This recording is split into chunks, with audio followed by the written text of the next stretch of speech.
Can you just give us a run through on this infographic on how all of this works and where land fits in to the Illuvium economy?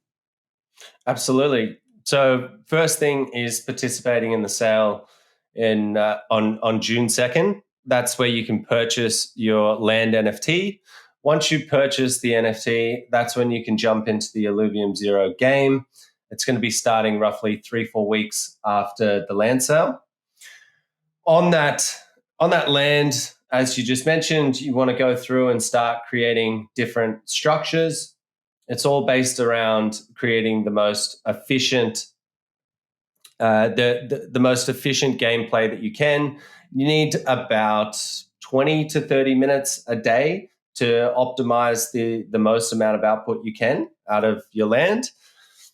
Now, essentially, depending on what type of land plot that you get and the element sites and the fuel sites that are on your land, you'll start to work to extract those elements and the fuel. The elements are required to basically continue building up different structures.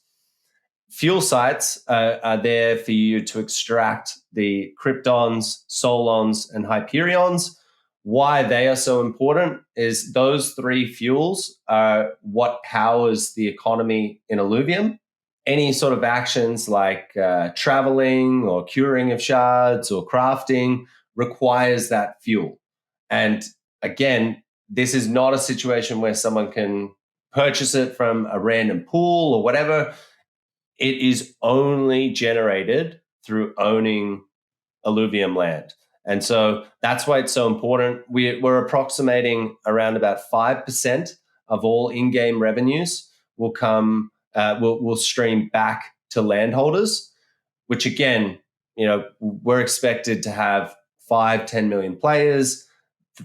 That's the demand on the other side for this fuel will be quite considerable if we can achieve those numbers.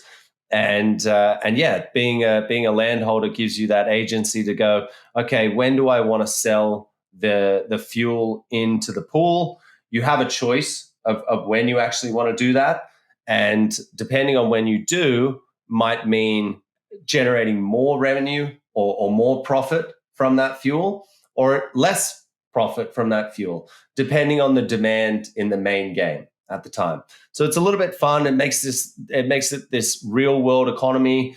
The land owners have agency over, how often they want to sell that fuel in, which makes it really exciting and dynamic in terms of the in-game pricing for Illuvium. And yeah, that's basically how the system works.